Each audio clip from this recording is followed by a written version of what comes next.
Good morning guys. Ang topic natin ngayon is about waste management at home. Paano ba natin i-manage yung mga waste natin sa loob ng ating mga tahanan? At bakit kailangan natin gawin ito? At paano natin ito gagawin? Dito sa construction industries, mahigpit na ipinapatupad yung waste management. Kasi ito ay requirements ng EMB, Environmental Management Bureau.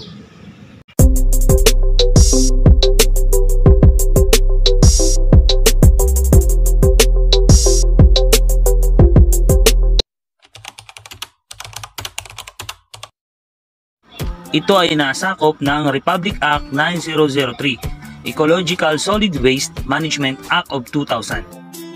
Ang batas na ito ay susundan ng Estado o mga tao na magkakaroon ng waste management program para ma-ensure yung protection ng public health at ng environment mula sa proper segregation, collection, transport, storage, treatment, and disposal of waste. Sa pagkokolekta, pagtatransport, treatment at pagdidispose ng waste ay part yan ng LGU kasi merong permit ito from EMB o Environmental Management Bureau na kailangan ma-comply ng LGU. Ang part naman nating mamamayan ay i-segregate ng tama ang ating mga waste mula sa nabubulok at di nabubulok at hazardous waste materials. Mag-provide tayo ng kanya-kanyang container.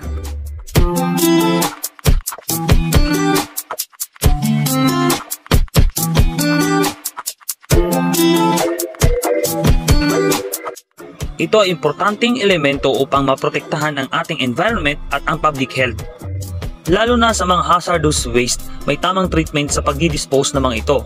Dahil kung hindi natin alam kung paano i-dispose ng mga ito, mayroon itong potential or significant threat sa environment at lalong-lalo na sa ating health.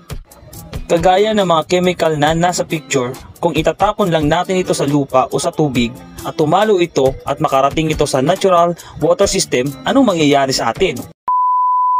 Sa tagal ng panahon kapag kagano ng ating practice, pwedeng maapektuhan ang environment at wala na tayong pagkukuha ng malinis na tubig at iba pa. Ganon din sa mga marine and wildlife animals kapag na-expose sila sa mga chemicals ay may malaking epekto ito sa atin. At ang pagsusunog ng mga household garbage and plastics, kapag na-expose ang isang tao sa usok nito, pwede itong makapagbigay ng sakit kagaya ng emphysema, asthma, and etc. Kaya ipinagbabawal ito ng DENR under Republic Act 9003, Section 49. Sundin lang ang mga programang ito, lalong-lalo na sa tamang pagdidispose ng ating mga hazardous waste.